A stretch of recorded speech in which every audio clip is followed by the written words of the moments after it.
My name is Hannah Scott. I'm 25 years old, and 3 years ago, I ended my relationship in the middle of a proposal before the question even finished echoing. Not because of a fight, not because of betrayal in the way people expect, but because he laughed. That sound still visits me sometimes. Not loud, not cruel in the obvious way, just light, effortless, like I had said something mildly amusing instead of asking him to build a life with me. Even now, I can still see the light in that greenhouse, the way it filtered through the glass ceiling, warm and golden, touching everything except the space between us. I met Daniel Hayes at a small coffee shop near Johns Hopkins, where I worked as a renewable energy consultant. He stood out immediately, not because he tried to, but because he didn't have to. Daniel was the kind of man people leaned toward without realizing it. Creative, expressive, restless in a way that felt exciting at first. I was not that. I liked plans, structure, knowing where things were going before I took the first step. And somehow, for a while, we worked. He made my life feel lighter. I made his feel grounded. At least that's what I told myself. We were together for 2.5 years, and during that time we talked about everything. Travel, careers, the future. Or at least I thought we did. Looking back, I realize now, we were using the same words to describe very different lives. 4 months before that night, I started saving for a ring. Not just any ring, a vintage Art Deco piece Daniel had once stopped to admire in a small antique shop in Fells Point. I remember the exact moment, his fingers brushing lightly against the glass display, his voice softer than usual. "This is beautiful," he said. "It reminds me of something old, something with a story." Then, almost absent-mindedly, he added, "Maybe someday." I held on to that word like it meant something solid. That was my mistake. I built a future out of a moment he probably forgot the next day. The proposal, I planned it carefully. The Botanical Conservatory in Baltimore, the same place we had our first real kiss during a spring festival. Cherry blossoms outside, music drifting through the air. I arranged private access to the orchid greenhouse during golden hour. It felt important that everything be right, that it reflect what I thought we were building. That evening, everything looked exactly the way I imagined. The glass ceiling glowed, the air was warm and sweet with flowers. Orchids in impossible colors surrounded us, delicate and precise. Daniel turned slowly, taking it all in, smiling. "This place is unreal," he said. "How did you even— Hannah, this is incredible." That was my moment. I led him to a quiet corner, where the light settled softly over a display of white orchids veined with purple. My heart was pounding, but my hands were steady. I dropped to one knee. I opened the velvet box. And for a second, everything aligned. The past, the present, the future I thought we shared. "Daniel," I said, "will you marry me?" He looked at the ring. And then he laughed. Not nervous laughter. Not overwhelmed. Just amused. "Oh, wow," he said, shaking his head slightly, still smiling. "Hannah." I didn't move. Didn't breathe. "Marriage would totally ruin my fun right now," he added, like he was explaining something obvious. Somewhere behind us, I felt people pause. Not close enough to hear everything, but close enough to feel the shift. Daniel kept talking. "I'm barely 25, he said. "I want to travel, go to festivals, do spontaneous things. I don't want to be tied down to some structured life already." His words weren't sharp. They were worse. They were casual. Like this conversation didn't matter. Like I didn't matter in the way I thought I did. I stayed on one knee longer than I should have. Long enough for the reality to settle. The greenhouse. The ring. The months of planning. All of it suddenly felt like something I had imagined alone. I slowly closed the ring box. Stood up. "You've made your feelings about our future very clear," I said quietly, slipping the box back into my jacket. That's when his expression changed, just slightly. "Wait," he said, a small laugh still lingering in his voice. "You're not actually upset, are you?" Upset. Like that was the word for what had just happened. "I thought you knew I wasn't ready for something that serious," he continued. "We're having fun. Isn't that enough?" I looked at him then. Really looked. And for the first time, I wasn't seeing the man I thought I loved. I was seeing someone who had never been standing in the same future as me. "No," I said. "It's not enough." The walk back through the conservatory felt longer than it should have. Daniel followed behind me, talking, filling the silence with explanations, soft excuses, promises that sounded like placeholders. "We can still be amazing together without rushing into anything. I do love you, Hannah.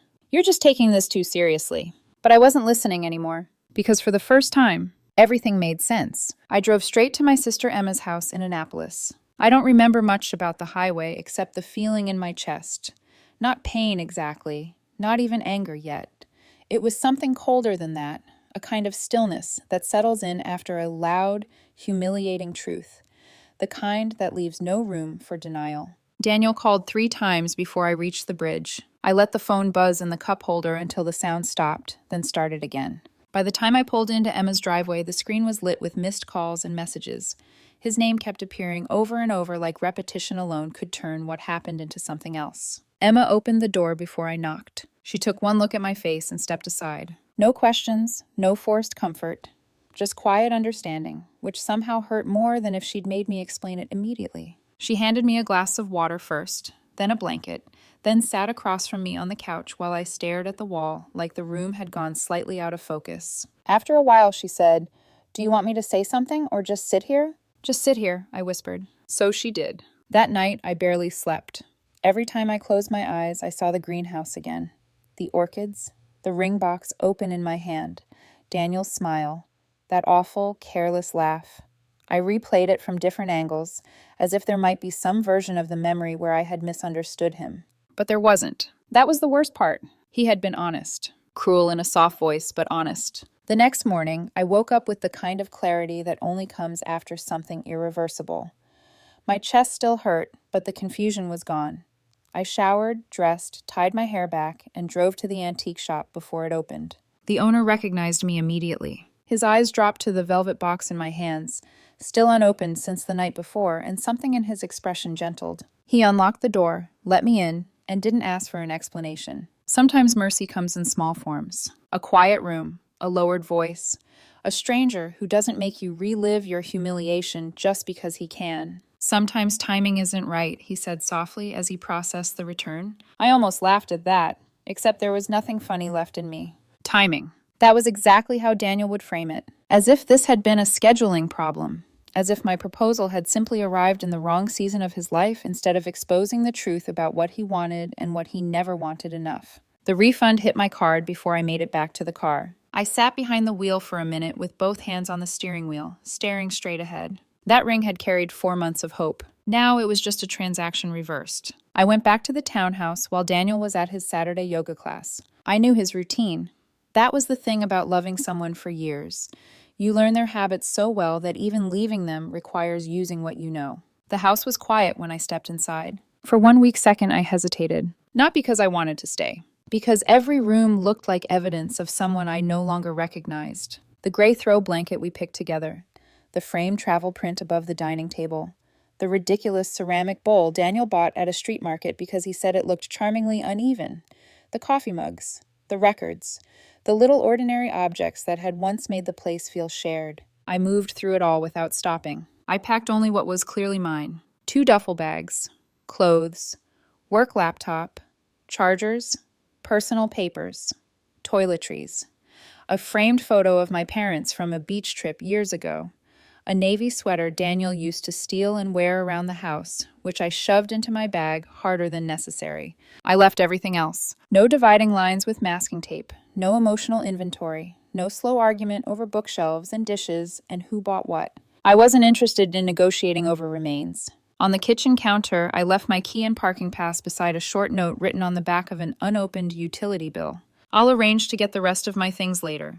I hope you find all the freedom you're looking for. Hannah." I stared at the note for a second after setting it down. No accusation. No dramatic closing speech. No invitation to debate. Just finality. Sometimes the calmest exit says the most. My phone started vibrating before I even reached the car. Daniel. Again. And again. And again. By the time I got back to Emma's, there were 17 missed calls. The first texts were confused. "Are you serious? Is this a joke? Call me." Then defensive. "You're completely overreacting. I never said I didn't love you. You know that's not what I meant." Then panicked. "Please come home so we can talk like adults. Don't do this like this. Hannah, answer me." I turned my phone face down on Emma's kitchen table and helped her sand the railing on her back deck. She didn't ask me to. I offered. I needed something physical. Something with texture and resistance and visible progress.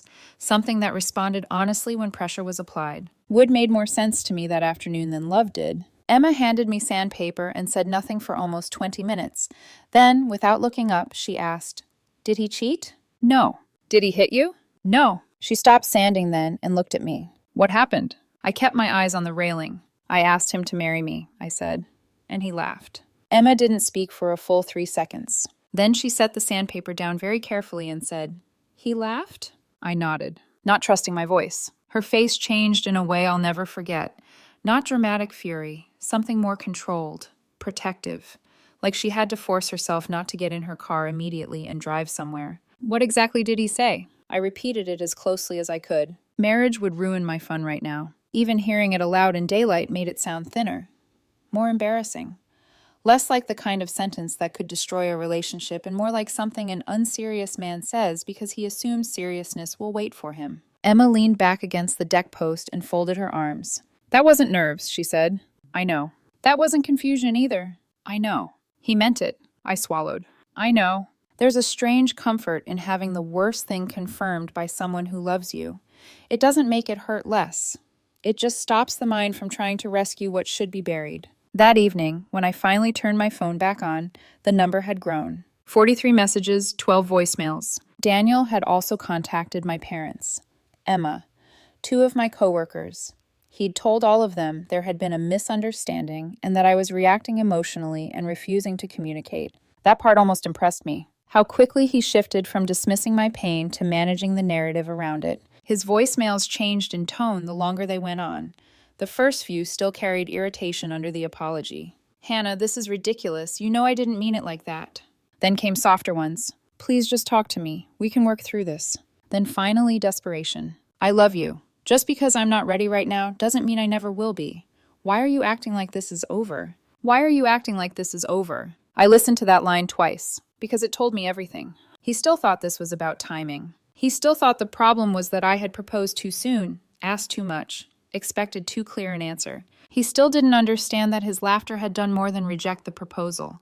It had revealed the shape of his love. Conditional, convenient, pleasant while it remained light. I didn't want to be loved like a hobby. 3 weeks later, I accepted the transfer to my company's Portland office. It wasn't impulsive. The opportunity had existed for months. Before the proposal, I treated it like a maybe, a career option I would weigh against the future Daniel and I were supposedly building. After the greenhouse, it stopped being theoretical. It became a door, and I walked through it. The paperwork moved quickly. My manager sounded relieved when I finally said yes. Portland's renewable energy sector was growing fast, and my Baltimore experience made me useful there immediately. Daniel found out through a mutual friend before I left. That earned me 20 more messages from unfamiliar numbers because by then I had already blocked his. "You're really moving? Over this? You're throwing away 3 years because I wasn't ready on your schedule?" That last line almost made me answer. Not because I doubted myself, because I wanted, for one sharp second, to say, "No, Daniel, I'm leaving because you laughed while I offered you a life." But silence protected me better than explanation ever could. I changed my number a week before the move. I locked down my social media. I told mutual friends I wasn't interested in updates, mediation, or helping him understand. Most of them respected it. A few didn't. One person said gently, "He just misses you." I remember looking at that message and thinking, no. He misses access. He misses certainty. He misses the version of me who kept standing still while he treated the future like a joke he could come back from later. On my last night in Maryland, I stood in Emma's guest room, surrounded by half-zipped bags, and felt something unfamiliar beneath the grief. Relief. Not joy, not yet, but relief. Because even though my life had cracked open in the ugliest possible way, I no longer had to pretend not to see what had been there all along. Daniel didn't lose me because I moved too fast. He lost me because when I opened my hands and offered him forever, he laughed, like I was asking him to give up something better. Portland was colder than I expected. Not just the weather, the rhythm of it, the way mornings started slower, wrapped in mist, the way people didn't rush to fill silence. It forced me to adjust, to sit with my thoughts longer than I had back in Baltimore. At first, that wasn't comfortable, but it was necessary. I rented a small apartment overlooking the Willamette River, nothing extravagant. Clean lines, wide windows, enough light to make the space feel open instead of empty.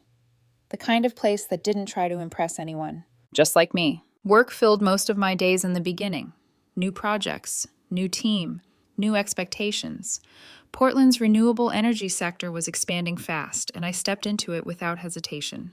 There's something stabilizing about being needed for what you can do, not for how you make someone feel. For the first time in a long time, my effort had clear results. And no one laughed at my vision of the future. Outside of work, I said yes more than I used to. Hiking trips with coworkers, weekend drives to the coast, last-minute dinners that stretched into late conversations.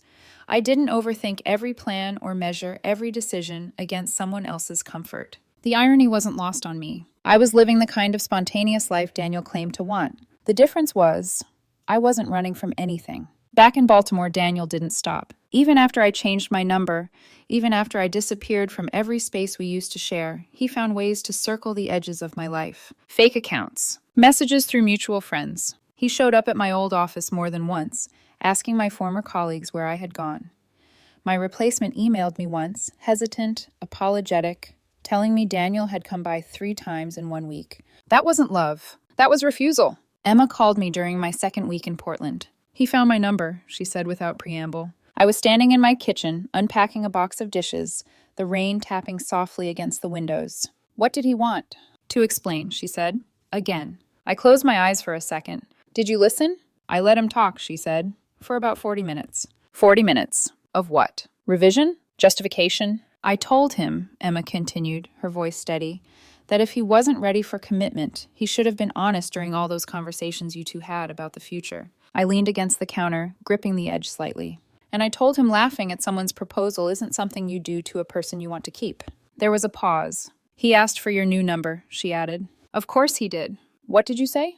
That if you wanted him to have it, you would have given it. I exhaled slowly. Thank you. Emma hesitated, then said something quieter. He sounded confused. That made something in my chest tighten, not with longing, but with recognition. He still didn't understand. Not really. To him, this was a problem to solve, a situation to fix, a version of me to recover. He didn't realize that the version of me who would have stayed no longer existed. 3 months passed. Then 6. Then 9. Time stopped feeling like something I was enduring and started feeling like something I was living inside of. I joined a weekend rock climbing group that met at Smith Rock. The first time I stood at the base of a cliff, looking up, my hands shaking slightly, I realized something. Fear can be clean. It doesn't twist itself into confusion or linger in quiet moments. It's immediate, physical, honest. You either climb or you don't. And if you climb, you commit fully or you fall. There's no halfway. That clarity felt familiar. I also picked up photography during those trips. At first, it was just something to do between climbs. Then it became something else, a way to slow down, to notice details, light on water, the curve of rock formations, the quiet symmetry in places untouched by noise. My weekends started to feel full. Not busy, not distracting, just full. I started therapy around that time too. Dr. Walsh didn't let me hide behind competence or logic. You don't choose unavailable people by accident, she said during one session. I shifted in my seat. I didn't think he was unavailable. You thought your effort would make him available, she corrected gently. That landed harder than I expected. I had spent years proving, planning, giving, as if love was something you could earn through consistency and patience. You were building a future, she said. He was enjoying a present.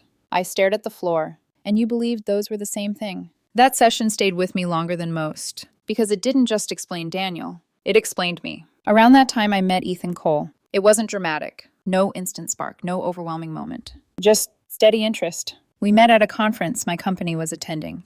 He was part of a research team presenting on coastal infrastructure resilience. After his talk, I asked him a question about long-term environmental projections. He answered it, then asked me one back. We ended up talking for over an hour in a corner near a table with terrible coffee and stale pastries. Ethan was different. Not quieter exactly, but clearer. There was no performance in him. No need to impress. No subtle shifting to match what he thought I wanted to hear. He said what he meant, and meant what he said. Our first real date was a weekend trip to the Oregon coast. No pressure. No expectations beyond spending time together. We walked along tide pools while he explained marine ecosystems with the kind of focus that comes from genuine passion. I took photos. We shared food. We sat in comfortable silence more than once. Nothing felt forced. 2 months in, he said something that would have terrified me before. I want kids someday, he said simply. Not immediately, but within the next 5 years. I looked at him. He didn't rush to soften it, didn't laugh it off, didn't backtrack. I'm telling you now, he added, because I don't want to build something unclear. I felt something unexpected then. Not pressure. Relief. I want that too, I said. And marriage, I added, steady. Eventually. With someone who actually wants to build something real. He nodded once. Good, he said. Then we're aligned. Aligned. Such a simple word, but it changed everything. No guessing. No decoding. No hoping someone would grow into the future you were already standing in. With Ethan, things didn't feel intense. They felt stable. And for the first time, I understood that stability wasn't boring. It was peaceful. Meanwhile, Daniel's life, according to what little I heard through filtered updates, was unraveling. He started dating frequently. None of it lasted. He posted constantly. Trips, parties, new people, new experiences, captions about freedom, living fully, not being tied down. But there was something off about it. Too loud. Too constant. Like he was trying to prove something. Not to me. To himself. A mutual acquaintance mentioned once, "He still brings you up sometimes." I didn't respond. What was there to say? That he had mistaken my absence for something temporary? That he thought I would eventually circle back once I had gotten it out of my system? He didn't understand. I hadn't left to explore. I had left because I had already seen enough. About a year after I moved, I heard he had gotten married. Quickly. 3 months into a relationship with someone new. The news didn't hurt. It confirmed something. He wasn't against commitment. He was against commitment with me. Or more accurately, he wasn't ready when it mattered. And by the time he might have been, I was gone. 3 years after I left Baltimore, I was standing in a quiet kitchen in Portland, barefoot, holding a mug of coffee that had already gone cold, when Ethan looked up from the table and said something that changed everything. "I think we should get married next year." No build-up, no dramatic setup, just clarity. I turned toward him slowly. He wasn't nervous, wasn't testing the idea. He was certain. "We already know what we're building," he added, "and I'd like to start trying for kids before I turn 32. I don't want to delay something we both want." There it was again. Alignment. No guessing. No decoding. No laughter. "That sounds perfect," I said, and I meant it. We didn't rush into planning like it was a performance. We approached it like everything else we had built together. Deliberate, shared, steady. Venue, budget, timeline. Decisions made side by side. No one dragging the other forward. No one holding the other back. We got married overlooking the Columbia River Gorge, basalt cliffs stretching out behind us like something ancient and immovable. The guest list was small, intentional. Only people who had actually been part of our lives. Not spectators, not obligations. Emma stood beside me that day. When I looked at her before walking down the aisle, she didn't smile softly or wipe away tears. She just nodded once, like she knew. This time, I wasn't walking toward uncertainty. I was walking toward something already real. When Ethan saw me, his expression didn't flicker with surprise or overwhelm. It settled, calm, certain, the way I had always imagined that moment would feel. And for the first time in my life, I didn't feel like I was hoping someone would choose me. I knew he already had. Years passed in a way that felt full instead of fast. We built a life that didn't need constant validation. Work, weekends, quiet routines that felt earned. On our 3rd anniversary, we welcomed twin daughters, Sophia and Alina. They arrived early, small and fragile, but strong. I remember sitting in the hospital room, watching Ethan hold them with a kind of focus I had never seen in anyone before. Not fear, not hesitation, just presence. "We made them," he said softly, looking at me. And I knew he meant more than biology. We had built something real enough to hold new life inside it. Everything shifted after that. Our schedules, our priorities, our home. We adjusted without breaking. Because nothing about us had been built on something temporary. On our 5th anniversary, we took the girls camping along the coast. Ethan was crouched near the tide pools, showing them seaweed and small creatures like he was introducing them to a world he respected. I stood a few steps back, camera in hand, capturing moments that didn't need staging. Small hands reaching for shells, wind in their hair, laughter that didn't come at someone else's expense. That afternoon, my phone buzzed. Unknown account. I almost ignored it. But something made me open it.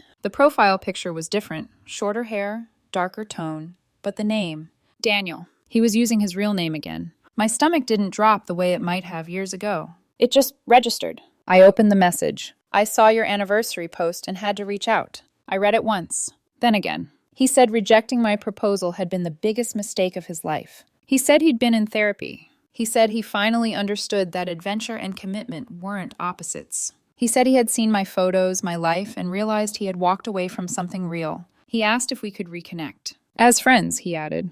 No expectations, just closure. A conversation. Coffee if I was ever back in Baltimore. I stood there for a long moment, the ocean moving steadily behind me, my daughters' voices drifting in and out as they called for Ethan to look at something they had found. Then I walked over and handed my phone to him. He read it, Didn't rush. Didn't react immediately. Then he looked up at me. "She's doing this now?" he said quietly. I nodded. "After all this time?" "5 years," I said. "A marriage, 2 kids." He glanced towards Sophia and Alina, who were completely absorbed in their small discoveries, unaware of anything beyond the moment in front of them. Then he looked back at the screen. "He's describing what you offered him back then," Ethan said. "He just didn't want it when it was real." I didn't say anything, because there wasn't anything to add. "He saw your life," Ethan continued, calm, precise, "and now he wants to circle back into it. Not because he had changed enough to deserve it, but because he had finally understood what he lost." I took the phone back. "Read the message one last time." There was no anger in me, no satisfaction, no curiosity, just clarity. The same clarity I had felt standing in that greenhouse years ago.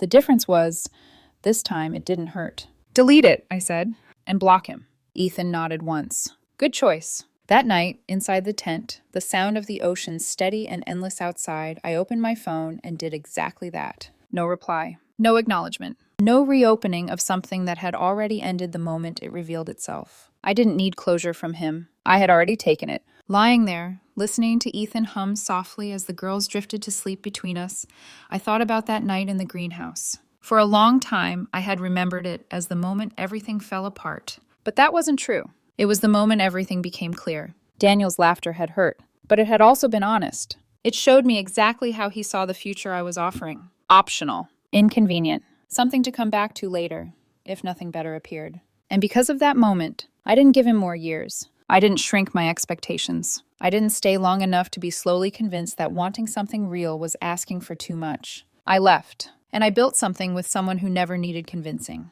Some people call that cold. Walking away without fighting for it, without explaining again, without waiting. But they don't understand. You don't fight for a future with someone who laughs at it. You don't explain commitment to someone who sees it as a limitation. And you don't wait for someone to grow into something they've already shown you they don't value. Regret can come later. Years later, after they've tried everything else, after they've lost enough to recognize what they had. But regret doesn't rewrite the moment they showed you who they were, and it doesn't create a second chance. If you were standing in that greenhouse, if the person you loved laughed at the life you were offering, what would you have done?